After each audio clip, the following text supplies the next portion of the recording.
আগতো আমি এটা ক্লাছত ধৰ্মৰ বিষয়ে পঢ়িছো এতিয়া ধৰ্মৰ বিষয়ে আমি পঢ়াৰ আগতে ধৰ্মৰ বিভিন্ন দিশসমূহ আমি জানি ল'ব লাগিব আৰু ধৰ্মৰ আসল অৰ্থটো ধৰ্মত কি হয় সেই বিষয়ে আমি এইটো ক্লাছত জানিব পাৰিম লগতে ধৰ্মৰ সমাজত কেনেকুৱা প্ৰভাৱ পেলায় সমাজত তাৰ ভূমিকা কেনেকুৱা ধৰ্ম হিচাপে সমাজত তাৰ উৎপত্তি কেনেকৈ হ'ল সেই গোটেইখিনি বস্তু আমি আজি ক্লাছত আমি জানিবলৈ পাম এতিয়া প্ৰথমতে জানি লওঁচোন ধৰ্মনো কি ধৰ্ম হৈছে মানুহৰ ভিতৰত এক শক্তি বুলি আমি ক'ব পাৰো যি শক্তিয়ে মানৱ জাতিক একত্ৰিত কৰি ৰাখিছে ধৰ্ম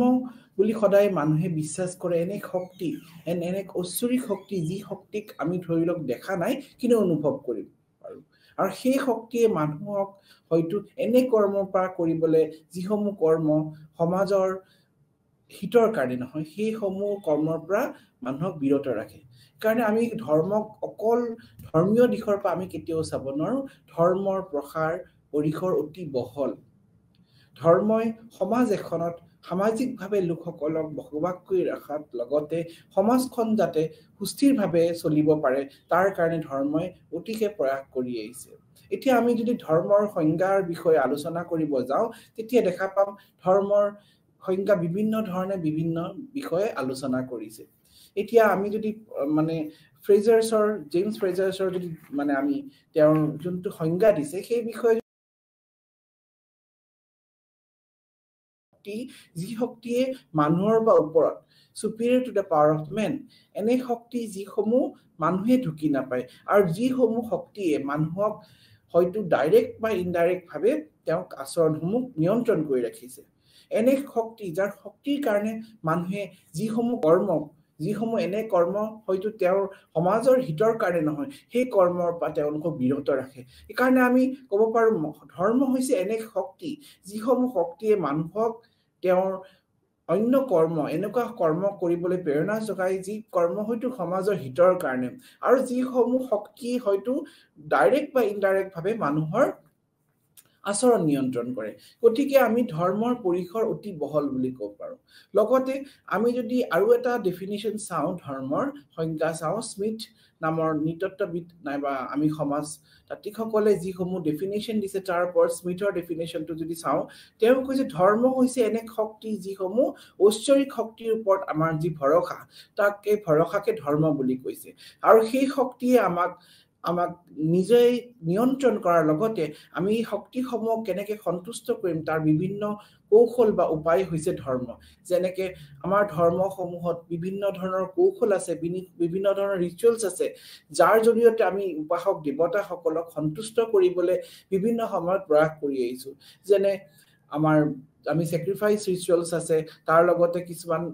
বিশেষ ধৰ্মীয় পৰম্পৰা আছে আৰু সেই পৰম্পৰাসমূহে কিন্তু আমাক বান্ধি ৰাখিছে আমাক কিছু সমাজত একত্ৰিত কৰি ৰাখিছে ইকাৰণে প্ৰত্যেক ধৰ্মতে যদি আমি চাওঁ কিছু ধৰ্মীয় ৰীতি-নীতি আছে কিছু ৰিচুৱেলছ আছে আৰু সেই ৰিচুৱেলছৰ মাজৰে সমাজখনত বিভিন্ন লোকসকলে কিন্তু একত্ৰিত হিচাপে বান্ধ খাই আছে গতিকে তেওঁ ডেফিনিশ্যনটোত তেওঁ হেনেকে ধৰণে সংজ্ঞা দিছে এতিয়া অন্য এটা ডেফিনিশ্যনত আমাক মেলিনস্কিয়ে তেওঁ কি কৈছে ধৰ্ম হৈছে এনে ক্ৰিয়া বুলি কৈছে যাৰ জৰিয়তে আমি আমাৰ মানসিক আমি যোনটো মানে ক্ৰিয়া প্ৰতিক্ৰিয়া কৰো সেইসমূহ আমাৰ সন্তুষ্ট কৰিবলৈ আমাৰ একচন বুলি কৈছে তেওঁ কৈছে আমাৰ ৰিলিজন হৈছে ধৰ্ম এক মাধ্যম যাৰ জৰিয়তে আমি আমাৰ মানসিক বিকাশৰ লগতে আমাৰ মেন্টেল স্যাটিসফ্যাকশন আনাটো আমাক সহায় কৰে এনেকুৱা ধৰণৰ ক্ৰিয়া যাৰ জৰিয়তে আমি মেন্টেল স্যাটিসফ্যাকশন পাওঁ ধৰি লওক এজন ব্যক্তিয়ে তেওঁৰ জীৱনত বহুত ধৰণৰ ঘাত প্ৰতিঘাত পাইছে সেই ঘাত প্ৰতিঘাত পোৱাৰ কাৰণে তেওঁ মানসিকভাৱে তেওঁ নিজকে কেনেকৈ সুস্থ কৰি ৰাখিব উদাহৰণস্বৰূপে আমি যদি সমাজত দেখো সমাজত বিভিন্ন সময়ত বিভিন্ন ধৰণৰ ঘাত প্ৰতিঘাত হৈ থাকে এজন ব্যক্তিৰ জীৱনত বহুত ধৰণৰ ঘাত প্ৰতিঘাত হ'ব পাৰে তেনে স্থলত তেওঁ কি কৰিব সেই ব্যক্তিজনে আমি কেনেকৈ তেওঁক সান্তনা দিম আমি তেওঁক সান্তনা দিব পাৰি ধৰ্মৰ জৰিয়তে ইকাৰণে ধৰ্ম হৈছে এক মাধ্যম যাৰ জৰিয়তে ব্যক্তিজনক আমি তেওঁৰ মানসিকভাৱে তেওঁক আমি কেনেকৈ সবল কৰি ৰাখিব পাৰো কেনেকৈ আমি মানসিকভাৱে তেওঁক সুস্থ কৰি ৰাখিব পাৰো তেওঁক এটা আমি আশা দিলো কি জীৱনত এনেকুৱা ধৰণৰ ঘাত প্ৰতিঘাত হৈয়ে থাকে জীৱনত আমি আকোৱালি যাবই লাগিব এইটো আমাৰ লিখন আছে কিছুমান কথা আমাক আমাৰ বয়োজ্যেষ্ঠ লোকসকলে আমাক সদায় কৈ থাকে কি আমাৰ এইখিনি পাবলগীয়া আছিল, আমাৰ এইখিনি হ'বলগীয়া আছিল, কিছু এনেকে কথা কৈ পেলাই সন্তোষজনক আমাক এটা মানে কি কয় আমাক এটা সান্তনা দিয়ে, আমি ক'ব পাৰো আমাক এটা সান্তনা স্বৰূপ হিচাপে দিয়ে যে এইখিনি বস্তু আমাৰ হ'ব লগা আছিলে, এই কাৰণে আমি এইখিনি ভুগিছো। সেনেকে ধৰণে প্ৰত্যেক ব্যক্তিৰ জীৱনত ঘাত প্ৰতিঘাতৰ সময়ত যোনটো সাইকোলজিক্যালি ভাবে তেওঁক এটা মেন্টেল সাপোৰ্ট দিয়া যায়, যেটো ধৰ্মৰ জৰিয়তে দিয়া যায়। প্ৰত্যেক ধৰ্মতে ধৰ্মীয় কিছুমান কাৰ্যনীতি আছে, কিছুমান কাৰ্য পদ্ধতি আছে, সেই পদ্ধতি সমূহে কিন্তু এজন ব্যক্তিক তেওঁক মানে এটা মেন্টেল এটা সাপোৰ্ট দিয়ে কি তেওঁ সেইখিনি সময়ত তেওঁৰ দুৰ্যোগৰ সময়, সেইখিনি সময় তেওঁ নিজে ধৈৰ্য ধৰি তেওঁলোকে পাৰ হৈ যাব লাগিব। তে সেনেকুৱা ধৰণৰ কিছুমান তেওঁক এটা সাপোৰ্ট দিয়া হয়, যোনটো ধৰ্মই দিয়ে। সেইখিনি সময়ত তেওঁ সেইখিনি সাপোৰ্ট পোৱা মানে বহুত বহুত বেছি। সেইখিনি সময়ত যেতিয়া তেওঁ মানে মানসিকভাৱে ভাঙি পৰিব, তেওঁক যেতিয়া এটা সাপোৰ্ট দিয়া হ'ব কি এইখিনি মানে ভগৱানৰে মানে ঈশ্বৰৰে এটা মানে তেওঁৰ এইটো ঈশ্বৰৰ ইচ্ছা, যেনেকে কিছুমান কথা কৈ কৈ তেওঁলোকক এটা মেন্টেল ৰিলিফ দিয়া যায়। সেইটো ধৰ্মই কিন্তু বহু ক্ষেত্ৰত সেইখিনি কথা আমাক সাপোৰ্ট দিয়ে। লগতে আমাৰ টাইলৰে কি কৈছে, তেওঁ আকৌ ধৰ্মক কৈছে এটা স্পিৰিচুৱেল বস্তুৰ ওপৰত বিশ্বাস বুলি কৈছে। আমি যেতিয়া এটা আধ্যাত্মিক শক্তিৰ ওপৰত যেতিয়া বিশ্বাস কৰো তাকে ধৰ্ম বুলি কৈছে। এটা আধ্যাত্মিক শক্তি হয়তো বিভিন্ন ধৰণৰ হ'ব পাৰে, বিভিন্ন ধৰ্মত বিভিন্ন ধৰণৰ আধ্যাত্মিকতাৰ ওপৰত জড়িত হৈ আছে, বিভিন্ন উপায়ৰ জৰিয়তে ব্যক্তিসকলে আধ্যাত্মিকৰ লগত জড়িত হৈ আছে। যেতিয়া এজন ব্যক্তিয়ে সেই আধ্যাত্মিকৰ লগত জড়িত হৈ তেওঁ সেই কৰ্মখিনি কৰিব, তেতিয়া সেনেকুৱা ধৰণৰ কৰ্মকে আমি ক'ব পাৰো আধ্যাত্মিকতা নাইবা ধৰ্মৰ বুলি আমি এটা সংজ্ঞা দিব পাৰো। তাৰ লগতে দুৰ্খেমে কি কৈছে, তেওঁলোকৰ ধৰ্মক কি কৈছে, ধৰ্ম এক প্ৰয়াস, এনে এক পদ্ধতি যি সমাজৰ লগত জড়িত আছে। সমাজৰ বিভিন্ন সমাজ যেতিয়া আছে ধৰ্ম আছে। সমাজত থাকিবলৈ আমি ধৰ্মীয় কিছু ৰীতি নীতি আমি মানি চলিব লাগিব। তেওঁ ধৰ্মক এনে এক প্ৰেক্টিচ আৰু বিলিফ বুলি কৈছে যিসমূহ চেক্ৰেট থিঙৰ লগত জড়িত হৈ আছে, যিসমূহ চেক্ৰেট বস্তুৰ লগত জড়িত হৈ আছে। সেই বস্তুৰ লগত যেতিয়া আমি জড়িত হৈ থাকিম, তেতিয়া সেনেকুৱা জড়িত ক্ৰিয়াকে আমি ধৰ্ম বুলি ক'ব পাৰো। যেতিয়া চেক্ৰেট থিং আমাৰ প্ৰত্যেক ধৰ্মতে আছে, বিশেষ এনেকুৱা ধৰণৰ পবিত্ৰ বস্তু বুলি ক'ব পাৰো। সেই পবিত্ৰ বস্তুৰ ওপৰত যদি বিশ্বাস, সেই বিশ্বাসকে ধৰ্ম বুলি কৈছে। যেনেকে উদাহৰণস্বৰূপে আমাৰ ধৰ্মত প্ৰত্যেক ধৰ্মৰ মাজত এটা ধৰ্মীয় চিন আছে, এটা চিম্বল আছে, নাইবা ধৰ্মীয় প্ৰতীক আছে। সেই প্ৰতীকসমূহৰ ওপৰত আমাৰ একোটা বিশ্বাস জড়িত হৈ আছে, আৰু সেই আমি প্ৰতীকসমূহ অতি পবিত্ৰ সকাৰে আমি চিন্তা কৰো, নাইবা সেই বস্তুসমূহক আমি অতি পবিত্ৰ বুলি আমি গণ্য কৰো। যেতিয়া সেনে বস্তুক আমি আমাৰ জীৱনত আঁকোৱালি লওঁ, আৰু যেতিয়া আমাৰ সমাজত তাৰ এক বিশেষ স্থান থাকে, আৰু সেই বস্তুৰ প্ৰতি যি শ্ৰদ্ধা ভক্তি আমি দেখুৱাও, সেই শ্ৰদ্ধা ভক্তিকে কিন্তু ধৰ্ম বুলি তেওঁ সংজ্ঞা দিছে। গতিকে আমি দেখা পালো ধৰ্মৰ বহু ধৰণৰ ব্যাখ্যা আছে, আৰু ধৰ্মৰ বহুত ধৰণৰ একোটা ডেফিনেশ্যন আমি দেখা পালো। গতিকে ধৰ্ম মানুহে সদায় বিশ্বাস কৰে যে এনে শক্তি আছে যিবোৰে তেওঁক নিয়ন্ত্ৰণৰ বাহিৰত, আৰু যি এনেকুৱা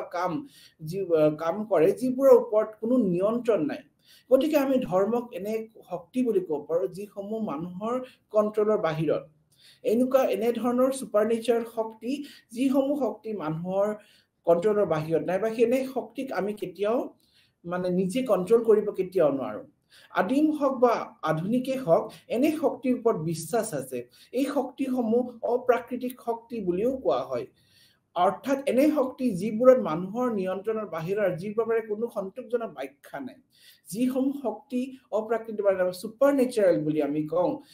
সেই চুপাৰ নেচাৰেল শক্তিৰ ওপৰত যেতিয়া আমি বিশ্বাস ৰাখো, সেই বিশ্বাসকে আমি ধৰ্ম বুলি ক'ব পাৰো। গতিকে ধৰ্মৰ বিভিন্ন ধৰণৰ দিশ আছে। ইয়াৰ বাবেও এনে শক্তিৰ পৰা ভয় খোৱাও যায়, আৰু এই ভয়ৰ সৈতে মোকাবিলা কৰিবলৈ নিজৰ সামৰ্থ্য অনুযায়ী মানুহে যি অলৌকিক শক্তিৰ ওপৰত আস্থা বা বিশ্বাস দিয়া নামটোকে হৈছে ধৰ্ম। যেতিয়া আমি সেই অলৌকিক শক্তিৰ ওপৰত আমাৰ বিশ্বাস, আমি হয়তো সেই বিশ্বাস ভয়ৰ জৰিয়তে হ'ব পাৰে, নাইবা এনেকুৱা হ'ব পাৰে সেই শক্তিৰ ওপৰত মোকাবিলা কৰিবলৈ আমি নিজে সামৰ্থ্য অনুযায়ী আমি যিসমূহ কাৰ্য পদ্ধতি অৱলম্বন কৰো, তেতিয়া সেনে কাৰ্যক আমি ধৰ্ম বুলি ক'ব পাৰো। বিভিন্ন ধৰ্ম হৈছে পবিত্ৰ ধাৰণা এটাৰ ওপৰত ভিত্তি কৰি বিশ্বাস আচৰণৰ ব্যৱহাৰৰ সৈতে জড়িত। এই কাৰণে আমি কৰো পবিত্ৰতাৰ ওপৰত বিশ্বাস বুলি আমি ধৰ্ম ক'ব পাৰো। ধৰ্ম হৈছে পবিত্ৰ বস্তুৰ সাপেক্ষে বিশ্বাস আচৰণ ব্যৱহাৰ এক অকবদ্ধ ব্যৱস্থা অৰ্থাৎ পৃথক আৰু নিষিদ্ধ বস্তু বিশ্বাস আৰু আচৰণৰ ব্যৱস্থা যিবোৰ গীৰ্জাৰ নামৰ এক নৈতিক সম্প্ৰদায় একত্ৰিত কৰে যেনে ধৰণে আমি যি দেখিছো যেনেকে আমি গীৰ্জা বুলি কলো নাইবা মঠ মন্দিৰ সেই মঠ মন্দিৰত আমি কি কৰো আমি পূজা অৰ্চনা কৰো আমি যি উপাসনা দেৱতাৰ লগে আমি তেওঁলোকৰ লগত আমি যোগাযোগ কৰিবলৈ আমি চেষ্টা কৰো গতিকে এনে ব্যৱস্থা বুলি কৈছে আৰু যি ব্যৱস্থাৰ লগত এক নৈতিক সম্প্ৰদায় জড়িত হৈ আছে যেনে গীৰ্জাৰ লগত এনেকুৱা গীৰ্জাত যোৱা লোকসকলক নৈতিক সম্প্ৰদায় বুলি ধৰো নাইবা মন্দিৰ মঠ মন্দিৰ যিসকল তাৰ লগত জড়িত হৈ আছে সেই সমূহৰ লগত নৈতিক সম্প্ৰদায় যিসমূহ সম্প্ৰদায় সমাজৰ হিতৰ কাৰণে কাম কৰিব সমাজৰ উন্নতিৰ কাৰণে কাম কৰিব তেনে এক সম্প্ৰদায়ক আমি ধৰ্মৰ লগত জড়িত বুলি ক'ব পাৰো ধৰ্মই ঐতিহাসিকভাৱে ভাৰতীয় সমাজৰ ৰাজনৈতিক সাংস্কৃতিক অৰ্থনৈতিক পৰ্যায়ত প্ৰভাৱিত কৰিছে ভাৰতৰ বাহিৰে হিন্দু ধৰ্ম বৌদ্ধ শিখ ধৰ্ম আৰু জৈন ধৰ্মৰ পৰম্পৰাৰ উদ্ভৱ হোৱাৰ লগে লগে দেশৰ মানে আমি দেখি ধৰ্মীয় ইতিহাসৰ সৈতে এক গৌৰৱ অনুভূতি জড়িত হৈ আছে আমি দেখিছো কি ভাৰতবৰ্ষৰ বিভিন্ন ঠাই যি ধৰ্মীয় পৰম্পৰা জড়িত হৈ আছে সেই ধৰ্মীয় পৰম্পৰাৰ কিন্তু অতি গভীৰ আৰু ইয়াৰ ইতিহাস যদি আমি চাবলৈ যাওঁ সেই প্ৰত্যেক ধৰ্মীয় লগত যি ইতিহাস জড়িত হৈ আছে সেই ইতিহাস যদি আমি চাওঁ তেতিয়া আমি দেখা পাম প্ৰত্যেক ধৰ্মৰ কিন্তু তেওঁলোকৰ এক নিজস্ব গৌৰৱ ইতিহাস জড়িত হৈ আছে প্ৰত্যেক ধৰ্মতে কিন্তু কিছু কথা লিখা আছে যে প্ৰত্যেক ধৰ্মতে একোটা নিৰ্দিষ্ট তেওঁলোকৰ ঐতিহ্য আছে এটা নিৰ্দিষ্ট তেওঁলোকৰ চিহ্ন আছে আৰু সেই চিহ্নসমূহে কিন্তু তেওঁলোকক চহকী কৰি ৰাখিছে গতিকে আমি দেখা পালো যে এই প্ৰত্যেক ধৰ্মই কিন্তু একোটা বান্ধোন আৰু সেই ধৰ্মৰ উৎপত্তি কিন্তু একোটা নিৰ্দিষ্ট জাগাৰ পৰা হৈছে সেই জাগাৰ লগত তেওঁলোকৰ সংস্কৃতি জড়িত হৈ আছে গতিকে আমি দেখিছো ই ধৰ্মই হৈছে এক অপ্ৰাকৃতিক শক্তি প্ৰতি থকা ভয়ৰ সৈতে মোকাবিলা কৰাৰ এক সহায় বুলি ক'ব পাৰো ই এক ব্যক্তিক ভয় উদ্যোগ দূৰ কৰা সহায় কৰে ধৰ্ম আমি দেখিছো ভাৰতবৰ্ষৰ যি আমি উদাহৰণ চাওঁ নাইবা বিভিন্ন ধৰ্মতে আমি দেখা পালো এক অপ্ৰাকৃতিক শক্তিৰ লগত সেই সুপাৰনেচাৰেল শক্তিৰ লগত আমি জড়িত হৈ আছো আৰু সেই শক্তিয়ে কিন্তু আমাক ভয় লগত উদ্যোগ আমাক যি মানে আমাৰ মানসিক টেনচন নাইবা ইমোশনাল সাপোৰ্ট দিয়াত বহু পৰিমাণে সহায় কৰে আমি তাৰ লগত যদি অন্য আমি বৈশিষ্ট্যসমূহ চাওঁ তেতিয়া দেখা পাম ধৰ্মই মানুহক অপ্ৰাকৃতিক শক্তিৰ অস্তিত্বৰ ওপৰত নিজৰ বিশ্বাস লগত খাপ খাবলৈ ব্যৱহাৰ এক মাধ্যম বুলি ক'ব ধৰ্মই এক মাধ্যম ধৰ্মই আমাক সেই শক্তিৰ লগত যি শক্তি সমূহৰ লগত আমি এক মাধ্যম হিচাপে আমি তেওঁলোকক পূজা অৰ্চনা কৰিলো এটা মাধ্যম লৈ পেলাই যেতিয়া আমি পূজা অৰ্চনা কৰিলো আৰু শক্তিৰ জৰিয়তে যাতে আমি আমাৰ জীৱনৰ যি সমস্যাসমূহ দূৰ কৰিবলৈ আমি প্ৰয়াস কৰো যেনে উদাহৰণস্বৰূপে আমাৰ জীৱনত হয়তো বহুখিনি ঘাত প্ৰতিঘাত হ'ব পাৰে কিন্তু সেই ঘাত প্ৰতিঘাতৰ সময়ত আমি কেনেকে সেইখিনি মোকাবিলা কৰি পেলাই আমি আগবাঢ়ি যাওঁ তেতিয়া হেনে পৰিস্থিতিক আমি এক ধৰ্মীয় মানে আমাৰ কাৰ্য বুলি ক'ব পাৰো ইয়াত মানুহক পৰিত্ৰাণৰ পথ বা পুনৰ্জন্মৰ চক্ৰৰ পৰা মুক্তিৰ বিষয়ে ব্যাখ্যান দিয়ে ধৰ্মই আমাক পুনৰ্জন্মৰ আৰু সেই পুনৰ্জন্মৰ জন্মচক্ৰ আমাৰ সেই যে আমি সদায় ধৰ্মত প্ৰত্যেক ধৰ্মতে আমাৰ কথা আছে যে আমি সদায় মোক্ষৰ কাৰণে চেষ্টা কৰো আমি সেলভেশনৰ কাৰণে আমি সদায় প্ৰয়াস কৰো আমাৰ যাতে ধৰ্মত যিখিনি আমাৰ কষ্ট ঘাত প্ৰতিঘাত আছে সেইখিনি আলটিমেটলি আমাৰ কি কাৰণে কৰিছো আমি তাৰ পৰা যাতে আমি জীৱনৰ শেষ মানে আমাৰ যোনটো উদ্যোগ আমাৰ মানে আমি মোক্ষৰ কাৰণে আমি চেষ্টা কৰিছো আমাৰ যিমান কষ্ট সেই যিখিনি দুখ কষ্ট আছে তাৰ কাৰণে পৰিত্ৰাণৰ কাৰণে আমি চেষ্টা কৰিছো সেইখিনি কথা প্ৰত্যেক ধৰ্মতে কিন্তু আছে ই সামাজিক আচৰণ নিয়ন্ত্ৰণৰ এক শক্তিশালী মাধ্যম ধৰ্মীয় নিয়ম উলংঘন কৰাৰ বাবে অলৌকিক শক্তিৰ পৰা শাস্তি পোৱা ভয়ত সমাজত বিভিন্ন ব্যক্তিৰ আচৰণ নিয়ন্ত্ৰণৰ পৰাও কিন্তু এক ব্যৱস্থা আছে আমি দেখিছো যেনে সমাজত যি এক মানে ধৰ্মীয় সোশ্যাল কন্ট্ৰোল ধৰ্ম এক সোশ্যাল কন্ট্ৰোল মাধ্যম হিচাপেও কাম কৰি আছে যেনেকে আমি যদি দেখিলো প্ৰত্যেক ধৰ্মতে কিছু মানে একোটা নিয়ম আছে নিয়ম বান্ধি আছে সেই নিয়ম বান্ধৰ মাজেৰে চলিব লাগিব আৰু সেই নিয়ম যেতিয়া উলংঘন কৰিব সেই ব্যক্তিজনক শাস্তি দিয়া যায় আৰু নাইবা সেই ব্যক্তিজনে সেই কামটো কৰিবলৈ ভয় খায় যেনে পাপ পুণ্যৰ কথাটো আহি গ'ল সেইখিনি কৰ্ম কৰিলে তেওঁ পাপ পুণ্যৰ লগত তেওঁ হেৰি মানে কথা আহি যাব এইকাৰণে সেনেকুৱা ধৰণৰ বহু কথা আহি যায় ধৰ্মত সেইখিনি কথা আগৰ পাই লিখা আছে তাৰ লগতে আমি অন্য বৈশিষ্ট্য যদি চাওঁ অন্য আমি ক্ৰিয়া চাওঁ ধৰ্মৰ ই মানুহক আস্থা কৰি আৱেগিক আৰু মানসিক আৰাম প্ৰদান কৰে যে জীৱনৰ এক অৰ্থ আৰু দুখ কষ্টটো এক উদ্দেশ্য আছে সংকটৰ সময়ত ই এক বৃহৎ আৰাম আৰু সন্তোষজনক উৎস বুলি ক'ব পাৰো যে আমি দেখিছো আমাৰ প্ৰত্যেক ধৰ্মতে এনেকুৱা দিয়ে যে যেতিয়া মানুহে বিপদৰ সময়ত আমাক কোৱা যায় কি এখিনি আমাৰ ভাগ্যৰ ফল বা এখিনি আমি ভুগিবই লাগিব দুখ কষ্ট আমাৰ জীৱনত প্ৰত্যেক মানুহৰ জীৱনতে আছে এখিনি আমাৰ মানে আগৰ জন্মৰ হয়তো কিবা আছিল হেনেকুৱা ধৰণৰ কিছু কথা প্ৰত্যেক ধৰ্মতে কোৱা যায় যাতে সেই ব্যক্তিজনে যিখিনি কথা যিখিনি তেওঁ কষ্ট পাইছে সেই কষ্ট পা তেওঁ যাতে পৰিত্ৰাণ পাব পাৰে সেই কষ্ট পা তেওঁ যাতে মুক্ত পাব পাৰে সেইখিনি ক্ৰিয়া আগৰ পাই প্ৰত্যেক ধৰ্মতে আছে ই মানুহক একত্ৰিত কৰে আৰু সামাজিক সংহতি কৰে মানুহক একগোট কৰি ৰাখাত কিন্তু ধৰ্মৰ এক বিশেষ ভূমিকা আছে যেনে আমি দেখিছো ভাৰততে আমি চালো বহু যিখিনি ধৰ্ম প্ৰত্যেক ধৰ্মত ভাৰতত আমাৰ হিন্দু যেটো মানে হিন্দুৰ লগতে শিখ ইসাই যি ধৰ্ম আছে বিভিন্ন ধৰ্ম সেই প্ৰত্যেক ধৰ্মতে কিন্তু তেওঁলোকৰ যেতিয়া অনুষ্ঠান পাৰ্বণ যেতিয়া হয় তেতিয়া সেই অনুষ্ঠান পাৰ্বণত আমি দেখিছো সব লোকসকলে একগোট হৈ পেলাই তেওঁলোকে কাম কৰে অকলে কেতিয়াও হেতু কামটো কৰিব নোৱাৰে তেওঁলোকে একগোট হৈ পেলাই একত্ৰিত হৈ পেলাই তেওঁলোকৰ যি ধৰ্মীয় পৰম্পৰা যি ৰীতি নীতি আছে সেইখিনি তেওঁলোকে পালন কৰে অকলেটো কেতিয়াও হ'ব নোৱাৰে ইকাৰণে সেই যেতিয়া সেই গোটেইখিনি লোকে একগোট হৈ পেলাই কাম কৰিব তেতিয়া তেওঁলোকৰ মাজত কিন্তু যি একতা যি মানে unity concept of unity brotherhood সেইখিনি নিজে নিজে আহি যায় তেওঁলোকে একগোট হৈ কাম কৰাৰ কাৰণে সমাজত সংহতি থাকে সমাজত যেতিয়া বিভিন্ন ধৰ্মত যেতিয়া মানে এজন ব্যক্তি যেতিয়া সমস্যা হ'ব তেতিয়া অন্য সেই ব্যক্তি আহি পালে উঠি পাই সেই পেলে সহায় কৰে এনেকুৱা আমি বহু উদাহৰণ দেখিছো ইকাৰণে আমাৰ যিখিনি ধৰ্মীয় পৰম্পৰা নাইবা যিখিনি ৰিচুৱেলছ আছে সেই গোটেইখিনি কিন্তু একোটা আমাক এটা মেসেজ দি আছে এটা আমাক ষ্ট্ৰং মেসেজ দি আছে কি আমি সদায় একত্ৰিতভাৱে আমি চলিব লাগে আমি সদায় একগোট হৈ পেলাই কাম কৰিব লাগে আমি যেতিয়া একগোট হৈ পেলাই কাম কৰিম তেতিয়া আমাৰ এতিয়া আমি সদায় সাকসেস হ'ম আমাৰ আনসাকসেসফুল হোৱা কোনো প্ৰশ্নই নুঠে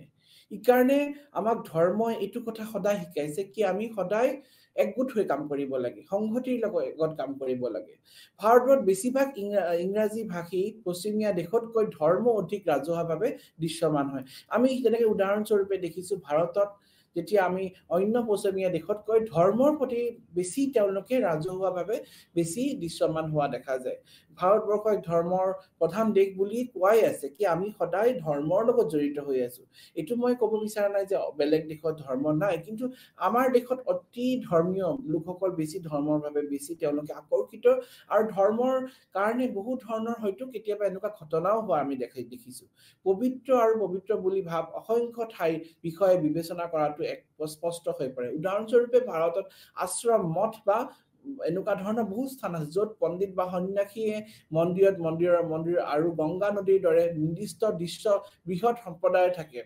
আমি দেখিছো ভাৰতবৰ্ষত যিসমূহ মঠ মন্দিৰ আছে সেই মঠ মন্দিৰৰ লগত কিন্তু একোটা মানে সন্যাসী নাইবা সেই মঠ মন্দিৰৰ লগত একোটা আশ্ৰম জড়িত হৈ আছে আৰু সেই আশ্ৰমসমূহত কিন্তু আমাৰ দেখিছো ভাৰতবৰ্ষত বিভিন্ন ধৰণৰ ধৰ্মশাস্ত্ৰৰ ওপৰত আলোচনা হৈ আছে আৰু সেই মঠ মন্দিৰসমূহৰ যি তেওঁলোকৰ ষ্ট্ৰাকচাৰ সেই ষ্ট্ৰাকচাৰে কিন্তু বহুখিনি ইতিহাস দৃশ্যমান কৰে আমি ভাৰতবৰ্ষৰ যিসমূহ ধৰ্মৰ বিষয়ে যদি আলোচনা কৰিব যাওঁ তেতিয়া অকল ধৰ্মীয় শিক্ষাৰ লগতে নহয় আমি তাৰ লগতেও আমি চাব লাগিব সেই ধৰ্মীয় যি মানে আৰ্কিটেকচাৰ যি মানে তেওঁলোকৰ স্থাপত্য যি কলা আছে স্থাপত্য বিদ্যামান আছে সেইখিনি যদি আমি চাওঁ তেতিয়া আমি দেখা পাম কিমান ৰিচ আমাৰ ভাৰতীয় সংস্কৃতি কিমান ৰিচ কিমান চহকী কাৰণ কি সেই প্ৰত্যেকটো ধৰ্মীয় যি আমাৰ উপাসনাস্থলী আছে যি হক হিন্দুৱে হক নামা মুছলমানসকলৰ গীৰ্জাই হক মুছলমানসকলৰ যি মছজিদে হক খ্ৰীষ্টানসকলৰ গীৰ্জাই হক সকলোতে কিন্তু একোটা বিশেষ তেওঁলোকৰ আকৰ্ষণ আছে আমাৰ ভাৰতবৰ্ষৰ যিসমূহ স্থান আছে যিসমূহ স্থানত এইসমূহ বিৰাজমান আছে ধৰ্মীয় উপাসনাস্থলী সেই উপাসনাস্থলী প্ৰত্যেকটো উপাসনাস্থলীতে কিন্তু একোটা নিৰ্দিষ্ট চহকী আমাৰ একোটা সিম্বলিজ আছে আৰু সেই তেওঁলোকৰ প্ৰত্যেকটো উপাসনাস্থলীৰে একোটা নিৰ্দিষ্ট চহকীৰ কাৰণে বিখ্যাত যেনেকৈ আমি যদি অসমৰ কথাই কলো আমাৰ অসমৰ মানে হাজোৰ কথাই যদি উদাহৰণ চাওঁ পঞ্চতীৰ্থ বুলি বিখ্যাত তাতে আমি যদি পুৱা মক্কাৰ কথাই কলো নাইবা হয়গ্ৰীব মাধৱ মন্দিৰৰ কথাই কলো আমি হেনে মন্দিৰসমূহৰ যদি আমি চাওঁ তাৰ যদি আমাৰ আৰ্কিটেকচাৰ চাওঁ আমি চাব পাৰো তাৰ কিমান ৰিচ কিমানখিনি ধুনীয়া নিখুঁতভাৱে সেৱা কৰা হৈছে তেওঁলোকৰ যি মানে স্থাপত্য কলা যদি আমি দেখা পাওঁ তেতিয়া আমি গম পাম কি ধুনীয়াকে সেইখিনি বস্তু তাৰ কি ধুনীয়াকে তেওঁলোকে দৃশ্যমান কৰিছে অকল মানে ধৰ্মীয় চৰ্চাৰ কাৰণে নহয় তাৰ লগতে সেইখিনি মানে আমাৰ যিখিনি আৰ্কিটেকচাৰ ষ্ট্ৰাকচাৰ সেই ষ্ট্ৰাকচাৰখিনি কিন্তু আমাক বহুখিনি আমাক কথা বুজায় সেইখিনি সময়ত এই ইতিহাসটোৰ কথা সোঁৱৰাই দিয়ে সেই ইতিহাস কিমান সমৃদ্ধিশীল আছিল কিমান সমৃদ্ধশীল আছিল সেই ইতিহাস কিমান ৰিচ আছিল সেই হিষ্ট্ৰী তাৰ বিষয়ে কিন্তু আমাক জানাত সহায় কৰে এইকাৰণে আমি যদি চাওঁ ভাৰতৰ গৌৰৱ ইতিহাসৰ বিষয়ে আমি যদি চাওঁ তেতিয়া আমি দেখা পাম বহু সময়ত এতিয়া সেইসমূহ যি আৰ্কিটেকচাৰ আছে যি মঠ মন্দিৰ গীৰ্জা মছজিদ যিসমূহ আছে সেইসমূহ কিন্তু অতি চহকী সেইখিনি সময়তে যি স্থাপন কৰা হৈছিল তাৰ লগত যি ইতিহাস জড়িত হৈ আছে সেই ইতিহাসসমূহ অতি চহকী গতিকে আমি ভাৰতটো ধৰ্ম প্ৰধান দেশ বুলি কোৱা যায় আৰু সেই ধৰ্মৰ লগত যি জড়িত হৈ আছে এই অসংখ্য ঠাইসমূহ এই অসংখ্য ঠাইৰ কিন্তু একোটা নিৰ্দিষ্ট ইতিহাস আছে এইকাৰণে ভাৰতবৰ্ষৰ ধৰ্ম যদি আমি বিশেষকৈ মানে বেছিভাগ হিন্দু ধৰ্মৰ লোক আছে তথাপিও আমি কিন্তু অন্য ধৰ্মৰ লোক যেনেকে মুছলমান সকলে হওক শিখ সকলে হওক ইসাই সকলে হওক প্ৰত্যেক ধৰ্মৰ ব্যক্তিসকলৰ এক নিৰ্দিষ্ট ধৰ্ম তেওঁলোকৰ স্থান আছে আৰু সেই প্ৰত্যেক ধৰ্মৰ স্থান কিন্তু অতি চহকী এইকাৰণে অকল এটা নিৰ্দিষ্ট ধৰ্মক আমি ক'ব নোৱাৰো প্ৰত্যেক ধৰ্মৰে একোটা নিৰ্দিষ্ট যি স্থান আছে উপাসনা স্থান সেই উপাসনা স্থানসমূহ অতি চহকী আৰু সেই কাৰণে কিন্তু ভাৰতবৰ্ষ ইউনিক গতিকে আমি যদি ভাৰতৰ ধৰ্মৰ কথা চাওঁ ধৰ্মৰ বুলি ক'ব গ'লে আমাৰ India is a secular country বুলি কোৱাই আছে ইয়াতে ধৰ্মৰ ওপৰত কোনো ভেদাভেদ নাই প্ৰত্যেক ধৰ্মৰ লোকসকলে নিৰ্দিষ্ট ইচ্ছাৰে সন্মানেৰে তেওঁলোকে নিজৰ ডিগনিটি মেইনটেইন কৰি জীয়াই আছে আৰু সেই মঠ মন্দিৰৰ জৰিয়তে আমি সেইসমূহ দৃশ্যমান হৈছে আমি তাৰপিছত আমি অন্য কথালৈ আহোঁ তাৰপিছত যদি আমি ধৰ্মৰ ভূমিকা অন্য ভূমিকাৰ বিষয়ে আমি চাওঁ যে ধৰ্মই আমাক জীৱনৰ কিছুমান মৌলিক প্ৰশ্নৰ উত্তৰ দিয়ে সেই যদি প্ৰশ্ন যেনে জীৱনৰ উদ্দেশ্য কি মানুহে কিয় কষ্ট পায় আৰু মানুহৰ কিয় মৃত্যু হয় মৃত্যুৰ পিছত কি হয় সেইখিনিসমূহ আমাৰ ভাৰতীয় যি ইণ্ডিয়ান ফিলচফিত সেইখিনি বস্তু দিয়াই আছে ধৰ্মৰ ৰিলিজনৰ যদি কনচেপ্টত আমি যে জন্ম চক্ৰ আমি যে জন্ম হৈছো পৃথিৱীত তাৰ এটা উদ্দেশ্য আছে আমি এটা উদ্দেশ্য লৈহে জন্ম লৈছো সেইখিনি কিন্তু আমাক আগৰ পৰাই সেই কথাসমূহ শিকোৱা যায় যে প্ৰত্যেক মানুহৰ জীৱনত একোটা উদ্দেশ্য লৈহে তেওঁ জন্ম হৈছে সেইসমূহ কথা আমাক শিকোৱা যায় আৰু লগতে মানুহে কি কষ্ট পায় সেই দুখ কষ্ট আমি কিন্তু সেই কাৰ্মিক একাউণ্ট যিসমূহ আমাক কোৱা আছে যে আমাৰ হিন্দু ধৰ্মৰ কথাতে কোৱাই আছে যে প্ৰত্যেক ধৰ্মৰ প্ৰত্যেক লোকৰ একোটা কৰ্মৰ লগত জড়িত তেওঁ ব্যক্তিজনে যিখিনি কৰ্ম কৰিছে সেই কৰ্ম অনুযায়ী তেওঁ ফল পায় আৰু সেইটো কথা কিন্তু সব ধৰ্মতে কোৱা আছে যে আমি সদায় ভাল কৰ্ম কৰিব লাগে আমি সদায় ভাল কৰ্ম কৰিলে আমি ভাল ফল পাম তে সেই কথাসমূহ কিন্তু আমাক শিকায় সৰুৰ পৰা শিকায় সেইকাৰণে প্ৰত্যেক ধৰ্মতে সদায় ভাল কথা কাম কৰিবলৈ ভাল কথা ক'বলৈ আৰু আনক সহায় কৰিবলৈ আমি যাতে দান দিওঁ বেলেগক সহায় কৰো সেইখিনি কথা কিন্তু প্ৰত্যেক ধৰ্মতে সদায় শ্ৰেষ্ঠ মৰ্যাদা দিয়া হৈছে যে আমি সদায় প্ৰত্যেক লোককে সন্মান কৰিব লাগে আমি প্ৰত্যেক ধৰ্মকে আমি মানে সন্মান সহকাৰে চাব লাগে সেইখিনি কথা কিন্তু প্ৰত্যেক ধৰ্মতে কোৱা হৈছে লগতে ইয়াত দৈনন্দিন জীৱনৰ সমাজৰ আচৰণ আনৰ প্ৰতি আচৰণ ইত্যাদি সম্পৰ্কীয় কিন্তু নিৰ্দিষ্ট প্ৰদান আমাক কৰি আছে সমাজত আমাৰ ধৰ্মৰ আন এক ভূমিকা হৈছে আমি জীৱনত কেনে ধৰণে আচৰণ কৰিব লাগে আমাৰ আচৰণসমূহ কেনে ধৰণৰ হ'ব লাগে অন্য ব্যক্তিৰ প্ৰতি আমাৰ আচৰণ কেনেকুৱা হ'ব লাগে সেইখিনি কথা ধৰ্মই আমাক শিকাইছে যেনে উদাহৰণস্বৰূপে আমাক কৈছে যে আমি সদায় বেলেগৰ প্ৰতি সহায় সহযোগিতা ভাৱ ৰাখিব লাগে আমি কেতিয়াও অন্য ধৰ্মক নিন্দা কৰিব নালাগে আমি সদায় সহায় কৰিব লাগে দুখীয়া লোকক সহায় কৰা যি কনচেপ্ট সেইখিনি আমাক প্ৰত্যেক ধৰ্মতে আমাক শিকাইছে এইকাৰণে আমাৰ সেইখিনি বস্তু আমাক আগৰ পৰাই শিকোৱা হয় প্ৰত্যেক ধৰ্মতে এক ধৰ্মীয় আচৰণ আগৰ পৰাই বান্ধি দিয়া যায় যে আমি সেই আচৰণ মতে চলিব লাগে সেই আচৰণ আমি মানি চলিলে আমি নিজৰ লগতে অন্য ধৰ্মকো সন্মান কৰা যায় সেইখিনি কথা আমাক আগৰ পৰাই শিকোৱা হৈছে তাৰ লগতে পৰিস্থিতিৰ লগত ৰীতি-নীতিৰ লগত খাপ খাবলৈ মানুহে সহায় কৰে ই ব্যক্তিক ব্যৱহাৰিক ব্যৱস্থাৰ পৰিৱৰ্তন পৰিয়ালৰ মৃত্যু তাৰ লগতে মৃত্যুৰ লগত আমি কেনেকে পৰিয়ালৰ মৃত্যুৰ লগত আমি কেনেকে নিজকে খাপ খুৱাই ল'ব পাৰো এজন ব্যক্তি যদি পৰিয়ালৰ মৃত্যু হয় দুখ কষ্ট আমাৰ জীৱনতটো হৈ থাকিব সেই সমূহ আমাৰ যি সাইকেলটো লাইফ সাইকেলটোৰ লগত আমি কেনেকে নিজকে খাপ খাব পাৰো জীৱনতটো আঘাত প্ৰতিঘাত থাকিবই তাৰ লগতে আমি সেই ঘাত প্ৰতিঘাতৰ আমি কেনেকে জীৱনত এটা সেইখিনি পাৰ কৰি আমি কেনেকে এটা পজিটিভ সাইডলৈ আগবাঢ়ি যাব পাৰো আমি কেনেকে সেইখিনি পাৰ কৰি আমি কেনেকে নিজকে পজিটিভ দিশলৈ আগবাঢ়ি নিব পাৰো সেইখিনি কথা এক গুৰুত্বপূৰ্ণ আমি ধৰ্মৰ ভূমিকা বুলি ক'ব পাৰো এটো এটা ইম্পৰ্টেন্ট ৰোল বুলি ক'ব পাৰো ই ব্যক্তিক পৰিচয় ভাৱ প্ৰদান কৰে এটা ব্যক্তিক এটা পৰিচয় দিয়ে যেনেকে উদাহৰণ স্বৰূপে এজন হিন্দু মুছলমান শিখ ইসাই তেও কোনটো ধৰ্মত তেও ধৰ্মটোৰ লগত তেও এটা পৰিচয় জড়িত হৈ আছে তেও কোনটো ধৰ্মত বিলং কৰে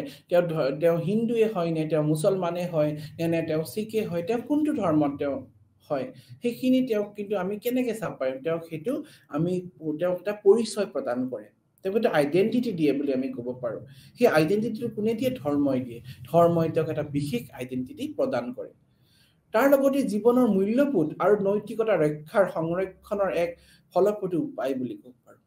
হেতু এটা অন্যটা মানে সমাজত ভূমিকা বুলি ধৰ্মৰ সমাজত ভূমিকা হৈছে এই সমাজত যি নৈতিকতা আছে যি আমাৰ নৈতিকতা যি আমাৰ নিয়ম আমি যিখিনি আমি সমাজত এক সামাজিক ব্যক্তি হিচাপে আমি নিজেখিনি আমি ভূমিকা পালন কৰিব লাগে এজন ব্যক্তি হিচাপে আমাৰনো কেনেকুৱা ভূমিকা হ'ব লাগে সেই ভূমিকাসমূহ কিন্তু আমাক ধৰ্মই সোঁৱৰাই দিয়ে যে আমি সমাজত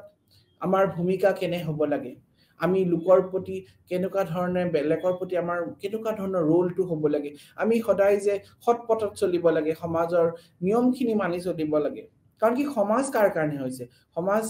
মানুহৰ কাৰণে আছে আৰু মানুহ থাকিলে ধৰ্ম থাকিব আমি যদি সমাজত যদি মানুহেই নাথাকে ধৰ্ম কোনে পালন কৰিব ধৰ্ম হৈছে মানুহৰ লগত জড়িত আৰু মানুহ হৈছে সমাজৰ লগত জড়িত ইটোৱে হিটোৰ লগত জড়িত হৈ আছে এই কাৰণে ধৰ্ম মানুহৰ কাৰণে হৈছে আৰু মানুহ সমাজ যদি সমাজত মানুহেই নাথাকে ধৰ্মনো কিহৰ কাৰণে হ'ব এই কাৰণে ধৰ্মই মানুহক নৈতিকতা ৰক্ষা কৰাত সহায় কৰে আৰু লগতে আমি যাতে সমাজত থাকি নৈতিকতাৰ মাজৰে চলো আমি যাতে আমাৰ দানৱ আচৰণ যাতে আমাৰ নহয় আমি মানৱীয় আচৰণ যাতে আমি সদায় ৰাখিব পাৰো মানৱৰ আচৰণ যাতে আমাৰ শেষ হৈ নাযায় আমি মানে দানৱ আচৰণ কেতিয়াও যাতে আকোৱালি নলওঁ সেইখিনি কথাৰ কাৰণে ধৰ্মই কিন্তু সদায় আমাক শিকায় সদায় আমাক ভাল কথা ভাল মানে আচৰণৰ কাৰণে সদায় প্ৰয়াস কৰে লগতে ধৰ্মৰ অন্য এক ভূমিকা হৈছে ধৰ্ম মানৱ কল্যাণৰ প্ৰসাৰিত কৰে আৰু আমাক সদায় নিজৰ মানে ধৰিলক নিজৰ পৰা আমি সদায় বেলেগৰ ভালৰ কাৰণে আমি চিন্তা কৰিব লাগে আমি নিজৰ সদায় ফাইদাটো আমি চিন্তা নকৰি নিজৰ আমি সেলফ সেন্টাৰ্ড নহয় আমি সদায় মানে সোসাইটি সেন্টাৰ্ড হ'ব লাগে আমি ইন্ডিভিজুৱেল সেন্টাৰ্ড নহয় পেলা আমি সদায় সমাজৰ কাৰণে কাম কৰাৰ কাৰণে সদায় আমাক প্ৰেৰণা যোগায় আমাক সমাজত বিপদৰ সময়ত সহায় কৰা ইটোৱে হিটোক সহায় কৰা দান দক্ষিণা যিসমূহ আমাৰ কোৱা আছে সমাজত যে আমি দান দিব লাগে এইখিনি সময়ত দিয়া যায় যেনেকৈ মুছলমান সকলে তেওঁলোকে মানে ৰমজান মাহত তেওঁলোকে এইখিনি একোটা তেওঁলোকৰ ইনকামৰ ভাগ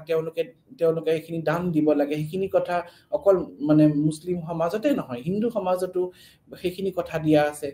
আকৌ শিখ সমাজতে আমি দেখিলো তেওঁলোকে যিখিনি মানৱ সেৱা কথা যিখিনি কোৱা আছে তেওঁলোকৰ যি গুৰুবাণীখিনি কথা কোৱা আছে যে মানৱ সেৱাৰ কাৰণে তেওঁলোকে কাম কৰিব লাগে মানুহক তেওঁলোকে যিখিনি মানে তেওঁলোকে কৰ্মৰ জৰিয়তে মানৱ সেৱাৰ কাৰণে যেতে প্ৰেৰণা যোগায় সেইখিনি কথা সব ধৰ্মতে দিয়া কোৱা আছে আমি হিন্দুৱে হওক মুছলমানে হওক শিখ হওক প্ৰত্যেক ধৰ্মতে কিন্তু আমি সমাজৰ লোকৰ কাৰণে কল্যাণৰ কাৰণে সমাজৰ কল্যাণৰ কাৰণে সদায় যেতে আমি আগবাঢ়ি যাওঁ সেইখিনি কথা কিন্তু সদায় আঙুৱাই দিয়া হৈছে লগতে এই ব্যক্তিক তেওঁলোকৰ অস্তিত্বৰ কাৰণে অস্তিত্বৰ ৰক্ষাৰ কাৰণে লগতে পৃথিৱীখন যাতে সঠিকভাৱে আমি এই পৃথিৱীৰ লোকসকলক ইজনে সিজনে বুজি পাওঁ সেই কাৰণে আন্ডাৰষ্টেণ্ডিং ভাৱটো সদায় যাতে আমি জীয়াই ৰাখিব পাৰো সেইখিনি কথা কিন্তু প্ৰত্যেক সমাজতে কোৱা হৈছে যাতে আমি ইজনে সিজনৰ প্ৰতি আমাৰ যি সহায় সহযোগিতাৰ ভাৱ লগতে আমি যাতে ইউনিভাৰ্সেল ব্ৰাদাৰহুড কনসেপ্টটো আমি ধৰ্ম যিয়ে নহওক কিন্তু আমি সদায় মানৱ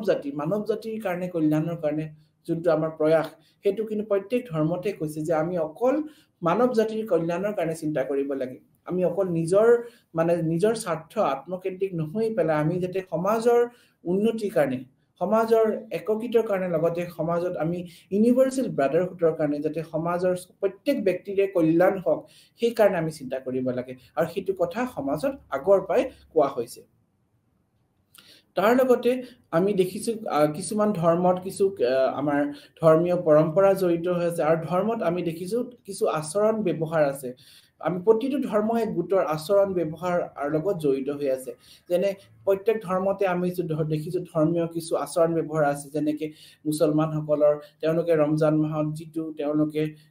মানে ৰোজা পালন কৰে ইফতাৰ কৰে যেনেকে হিন্দু সকলৰ তেওঁলোকৰ একোটা পূজা পাৰ্বণত তেওঁলোকে একোটা ব্ৰত পালন কৰে হেনেকে মানে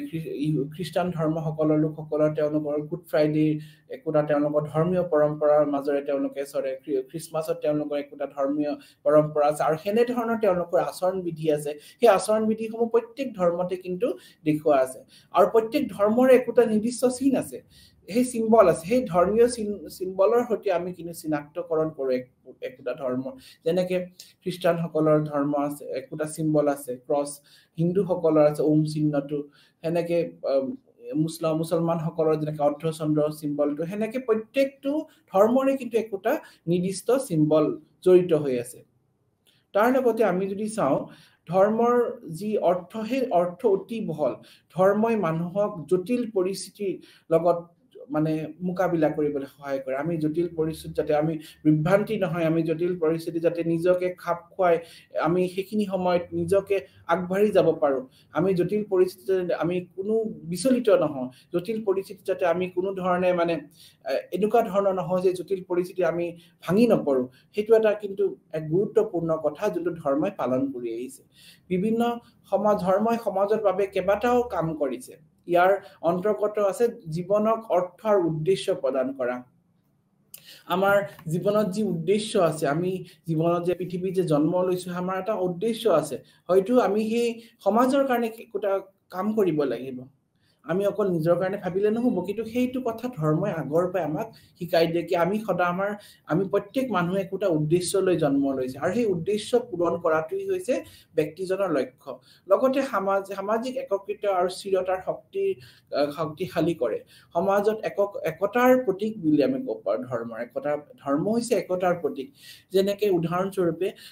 আমি যদি চাও যে প্ৰত্যেক ধৰ্মৰ লোকসকলে তেওঁলোকে সেই একে ধৰ্মৰ লোকক নিজৰ মানে একে মানে ভাই হিচাপে চিহ্ন কৰে একে ধৰ্মৰ লোক হিচাপে যেহেতু তেওঁলোকে একে ধৰ্মৰ হয়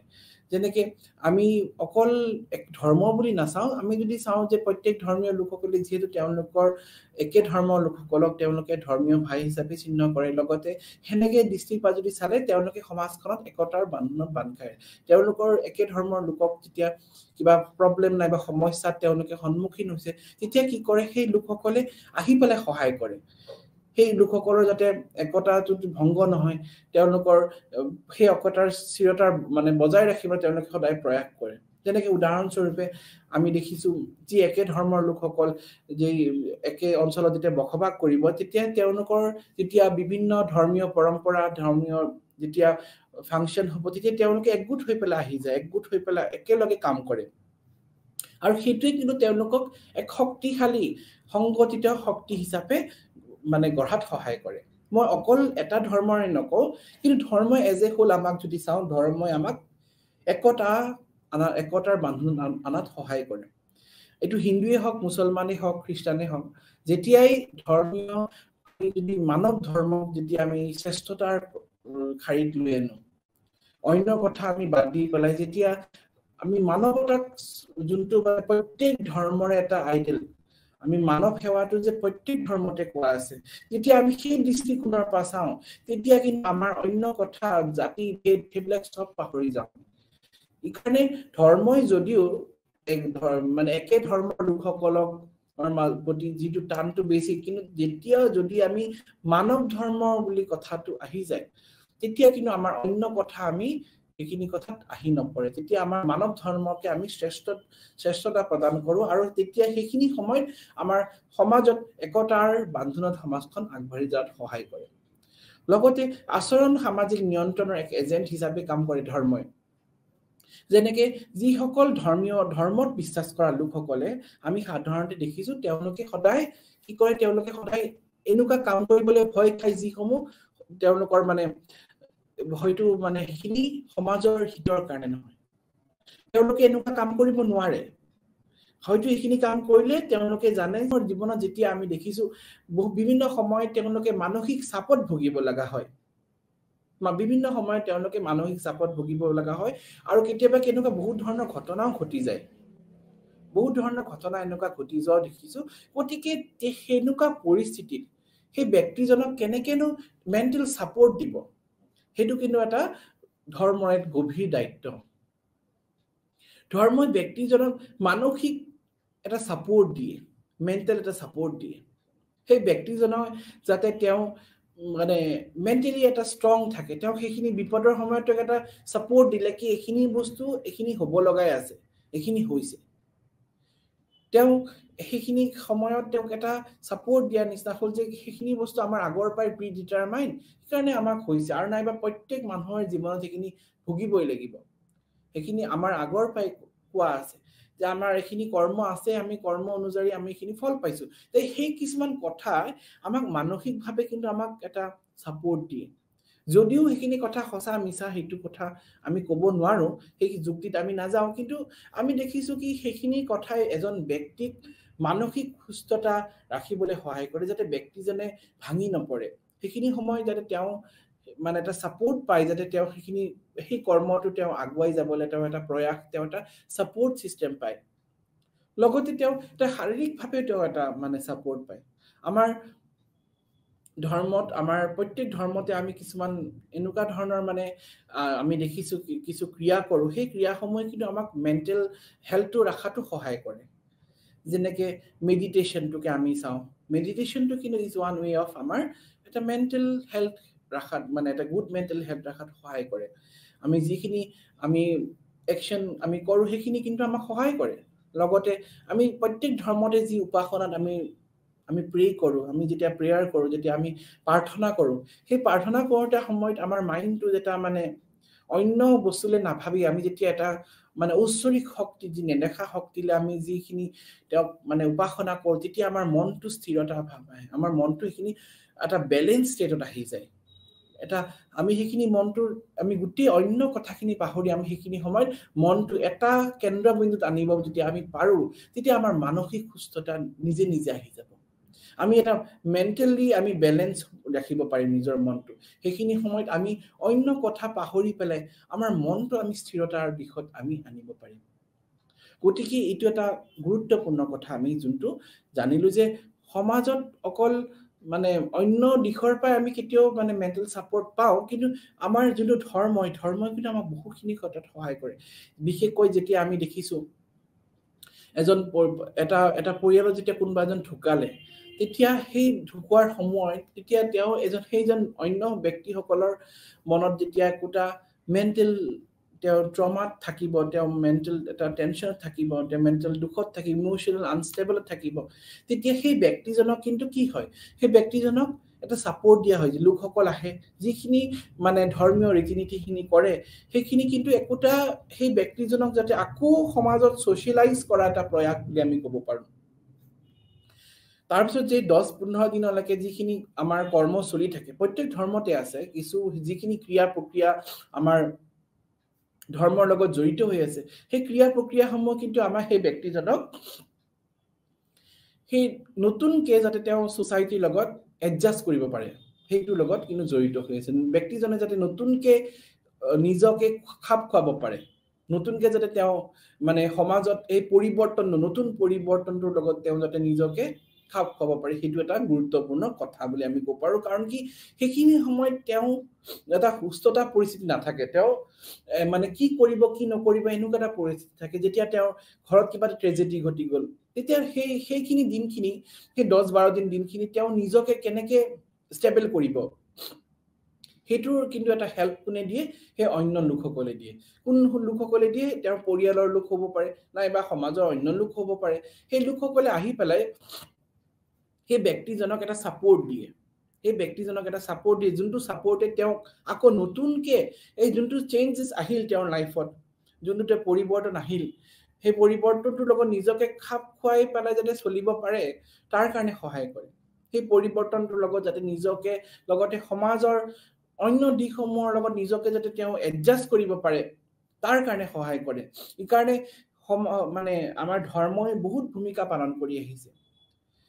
সেই 10-12 দিনৰ পিছত যেতিয়া তেওঁ নতুনকে সমাজত এডজাস্ট কৰিবতো লাগিব সেই ব্যক্তিজন ঢুকাল হে পৰিয়ালৰ কিন্তু অন্য ব্যক্তিসকলৰ কি হ'ব সেইখিনি ব্যক্তিসকলৰ যাতে নতুনকে সমাজত পৰিৱৰ্তনটো যাতে এডজাস্ট কৰিব পাৰে তাৰ কাৰণে ধৰ্মই কিন্তু সেই যিখিনি ক্ৰিয়া প্ৰক্ৰিয়া কৰে সেইখিনি কিন্তু এটা adjustment with way of adjustment বুলি আমি ক'ব পাৰো তাৰ পিছত আমি দেখা পাম ধৰ্মই লোকসকলক ইতিবাচক সামাজিক পৰিৱৰ্তনৰ বাবে কাম কৰিবলৈ অনুপ্ৰাণিত কৰি আহিছে এটো এটা মানে আমাৰ ধৰ্মৰ এক পজিটিভ স্টেপ বুলি ক'ব পাৰো কাৰণ কি ধৰ্মই আমাক সদায় কি কৰিছে সদায় আমাক এটা পজিটিভ দিশত যাবলৈ আমাক সহায় কৰিছে ধৰ্মই আমাক সদায় অনুপ্ৰাণিত কৰিছে আমি সদায় পজিটিভ সাইডটোলে চাও আমি কেতিয়াও নেগেটিভ বলে কেতিয়াও নাযাম আমি সদায় মানে সদায় পজিটিভ দিশলৈ আগবাঢ়িব পাৰো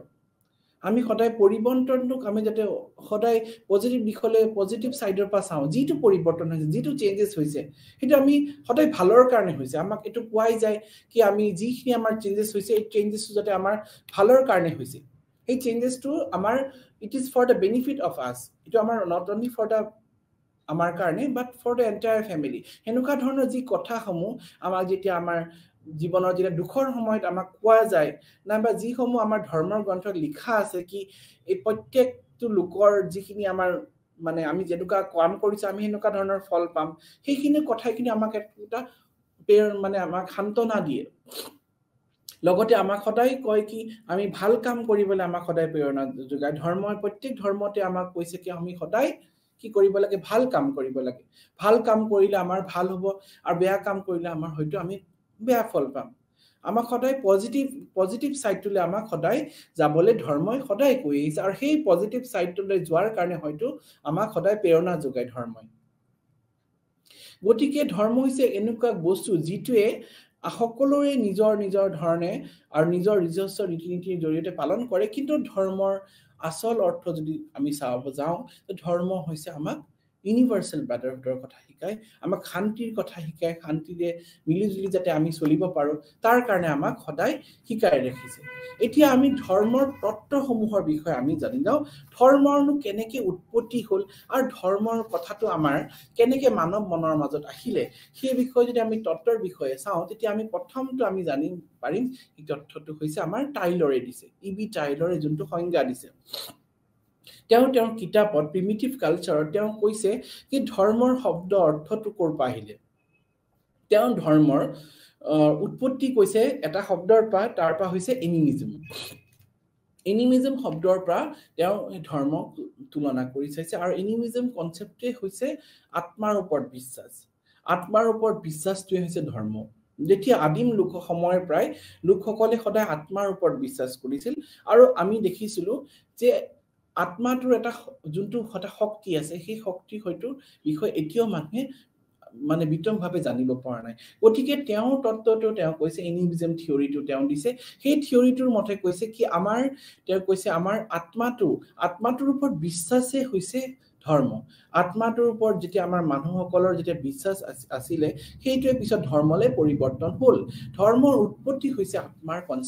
কনসেপ্ট অফ সোল তেওঁ যোনটো কথা কৈছে তেওঁ কৈছে কি তেওঁ এটা কথা কৈছে যে প্ৰিমিটিভ লোকসকলে যেতিয়া তেওঁলোকৰ মাজত সদায় ভাবিছিল যে যেতিয়া এজন লোকৰ মৃত্যু হোৱাৰ পিছত যেতিয়া তেওঁলোকৰ একো ক্ৰিয়া প্ৰক্ৰিয়া কৰিব নোৱাৰা হৈ যায় তেতিয়া তেওঁলোকে ভাবিছিল কি কাৰণে হৈছিল তেতিয়া তেওঁলোকৰ মাজত এটা মানে ধাৰণা আহিল নিশ্চয় এটা শক্তি আছে যি শক্তিটোৱে এজন ব্যক্তিৰ ভিতৰত থাকিলে তেওঁ জীয়াই থাকিব আৰু যেতিয়াই তেওঁ ওলাই যাব সেই শক্তিটো তেতিয়া সেই ব্যক্তিজনৰ মৃত্যু হ'ব গতিকে সেই কনসেপ্ট অফ সোল সেই সোলটোৰ পাই কিন্তু ধৰ্মৰ তত্ত্ব উৎপত্তি হোৱা বুলি টাইলৰে তেওঁ কৈছে টাইলৰে এইটো কথা কৈছে কি এই ধৰ্মই হৈছে ডেভেলপ হৈছে প্ৰিমিটিভ কনসেপ্ট অফ ডিপাৰ্টেড সোল তেওঁ এটোৱে কৈছে যেতিয়া আমাৰ প্ৰিমিটিভ worship হৈছিল সেই আদিম যুগত লোকসকলে যেতিয়াই দেখিলে তেওঁলোকৰ সতীৰ্থসকলৰ যেতিয়া মৃত্যু হৈছিল মৃত্যুৰ সময়ত তেওঁলোকৰ দেহৰ পাহে মানে সেই এটা শক্তি এটা ওলাই গৈছিল আৰু সেই শক্তিটোৱে হয়তো তেওঁলোকে উপাসনা কৰিছিল এই কাৰণে প্ৰিমিটিভ worship অফ ডিপাৰ্টেড সোল যোনটো কথা তাৰ পাই টাইলৰে ধৰ্মৰ উৎপত্তি বুলি কৈছে ধৰ্মৰ উৎপত্তি হৈছে সেই মানে এনিমিজম কনসেপ্টৰ পৰা সেই তেওঁলোকে বিশ্বাস কৰিছিল যে এনেকুৱা শক্তি আছে যি সমূহ শক্তি হয়তো মানৱ শৰীৰৰ পৰা ওলাই যোৱাৰ লগে লগে মানৱ শৰীৰৰ ক্ৰিয়া কৰা বন্ধ কৰি দিব আৰু সেই শক্তিৰ ওপৰতে কিন্তু বিশ্বাসটোৱে হৈছে ধৰ্ম গতিকে তেওঁৰ কনসেপ্টটো হৈছে সোলৰ ওপৰত আত্মাৰ ওপৰত বিশ্বাস তেওঁ কৈছে তাৰ পিছত কিন্তু আৰু এটা কনসেপ্ট আমি দেখিলো যোনটো ধৰ্মৰ লগত জড়িত হেতু দিছে আমাৰ মেৰেটে দিছে আৰু মেৰেটে ধৰ্মৰ যি মানে উৎপত্তি তত্ত্বৰ ওপৰত তেওঁ কৈছে ধৰ্ম তেওঁ মানে এনিমিডিজম কনসেপ্টৰ পৰা তেওঁ কৈছে আৰু এই ধৰ্মক তেওঁ কৈছে কি ধৰ্ম হৈছে বিশ্বাস লোকসকলৰ বিশ্বাস জীৱিত অনাইবা অজীৱিত বস্তুৰ ওপৰত বিশ্বাসকে ধৰ্ম বুলি কৈছে যেনেকে আমাৰ আগৰ প্ৰায় আদিম কালৰ পৰাই লোকসকলৰ কি আছে এটা বিশ্বাস ছিল বিভিন্ন এনিমেট আৰু ইনিমেট অবজেক্টৰ ওপৰত বিশ্বাস আছে যেনেকে হয়তো সেই নেচাৰৰ লগতো জড়িত হ'ব পাৰে যেনেকে জুই পানী ঢেৰেকণি সেই সমূহ শক্তিৰ ওপৰত লোকসকলে বিশ্বাস কৰিছিল আদিম যুগৰ পৰাই লোকসকলে ভাবিছিল এনে শক্তি আছে যি সমূহ শক্তি হয়তো অদৃশ্য আৰু যি সমূহ শক্তি এনে মানে শক্তি আছিল যি সমূহ শক্তিয়ে তেওঁলোকৰ মানে শক্তিৰ জৰিয়তে বিভিন্ন ধৰণৰ কাম কৰিব পাৰে যেনেকে ঢেৰেকণি বিজুলী জুই ফৰেষ্ট ফায়াৰ সেইখিনি সমূহ শক্তিক ভয় কৰিছিল আৰু সেই সমূহ শক্তিক সন্তুষ্ট কৰিবলৈ তেওঁলোকে বিভিন্ন ধৰণৰ ইনএনিমেট অবজেক্টৰ ওপৰত পূজা কৰিছিল হয়তো লিভিং হ'ব পাৰে নন লিভিং হ'ব পাৰে শিলক পূজা কৰিছিল মণি মুকুতা গছ পৰ্বত পানী তেওঁলোকে এই শক্তিসমূহ সেই সমূহ বস্তুক তেওঁলোকে উপাসনা কৰিছিল এই কাৰণে সেই শক্তিসমূহক তেওঁলোকে সন্তুষ্ট কৰিবলৈ বিভিন্ন ধৰণৰ তেওঁলোকে পূজা পাতল কৰা আৰম্ভ কৰিছিল গছক পূজা কৰিছিল কাৰণ এই গছক তেওঁলোকে ফল পাইছিল পানীক পূজা কৰিছিল কাৰণ সেই পানী যেতিয়া মানে বেছি মানে বানপানীৰ পৰিৱৰ্তন হৈ যায় যেতিয়া উফন্দি উঠে ফ্লাডৰ সময় যেতিয়া গোটেই বস্তুখিনি উঠাই লৈ গুচি যায় নাইবা জুইক তেওঁলোকে পূজা কৰিছিল কাৰণ জুইক এনেকুৱা শক্তি আছিল যে পুৰি পেলাব পৰা ক্ষমতা আছিল তে হেনেকুৱা এনিমেটিজমৰ ওপৰত তেওঁলোকে এনিমেটিজমৰ ওপৰত এটো আধাৰত বেস হৈছে আৰু মেৰেটৰ থিওৰিটো তেওঁ এটোৱে কৈছে কি মানুহৰ আদিম যুগৰ পৰাই মানুহে সদায় এনিমেট আৰু ইনএনিমেট অবজেক্টৰ ওপৰত লিভিং আৰু নাইবা নন লিভিং অবজেক্টৰ ওপৰত যিটো বিশ্বাস সেই বিশ্বাসে কিন্তু পিছত পৰৱৰ্তী সময়ত ধৰ্মত পৰিণত হৈছে এতিয়াও আমি দেখিছো ধৰ্মত আমি আমাৰ প্ৰত্যেক ধৰ্মতে আমি পানীক পূজা কৰিছো গংগা নদীৰে কৰো আমি সেই পানীত আমি পূজা আমাৰ এতিয়াও আছে জুইক পূজা কৰো আমি হেতু এতিয়াও আছে সেই কনসেপ্টটো আগৰ পৰাই আছে এই কাৰণে ধৰ্মৰ উৎপত্তিৰ লগত কিন্তু এই সমূহ কথা জড়িত হৈ আছে তাৰ পিছত আৰু এটা তত্ত্ব দিছে সেই তত্ত্বটো দিছিল দুৰ্খেমে দিছিল তেওঁ কৈছিল ধৰ্মক তেওঁ সমাজৰ লগত জড়িত কৰিছে দুৰ্খেমে কৈছে কি সোসাইটি হৈছে এটা core of religion society religion grew only because of society ধৰ্ম হৈছে কেনেকে ডাঙৰ হৈছে কাৰণ কি সমাজৰ কাৰণে সমাজ যেনেকে পৰিৱৰ্তন হৈ গৈ আছে ধৰ্ম হেনেকে পৰিৱৰ্তন হৈ গৈ আছে আৰু ধৰ্ম হৈছে এক সামাজিক অনুষ্ঠান বুলি কৈছে গতিকে তেওঁ কৈছে ধৰ্ম কি কাৰণে ধৰ্মৰ মেইন উদ্দেশ্য হৈছে সামাজিক সংহতি প্ৰয়াস কৰি ৰাখা সামাজিক সংহতি ৰাখাটো হৈছে ধৰ্মৰ এক মেইন উদ্দেশ্য দুৰ্খেমৰ থিওৰিটোৱে হৈছে ৰিলিজিয়াছ বিলিফ এণ্ড প্ৰেক্টিছ আৰু ৰিচুৱেলছ তেওঁ কৈছে ধৰ্ম এক আধাৰ আৰু ধৰ্মীয় যি পৰম্পৰা সেই ধৰ্মীয় পৰম্পৰাই কিন্তু আমাক সমাজত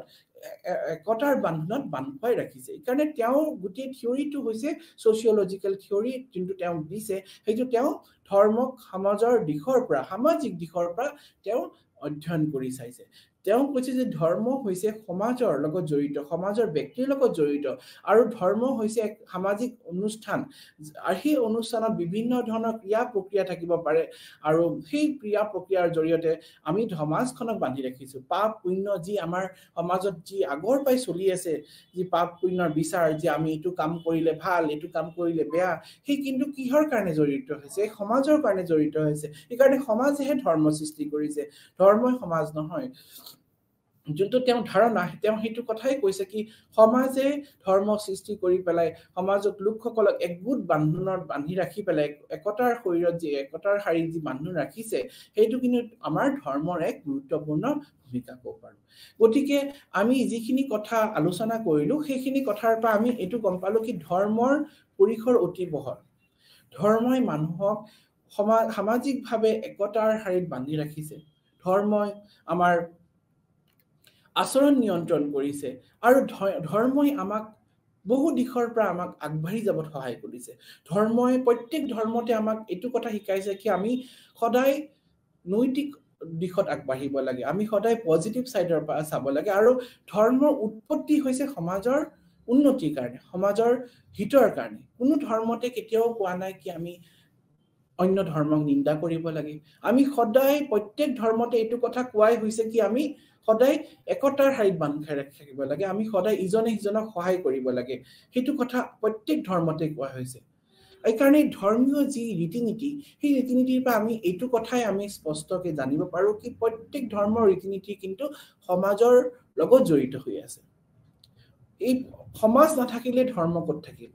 আৰু মানুহ নাথাকিলে ধৰ্ম কোনে পালন কৰিব এই কাৰণে আমি সমাজত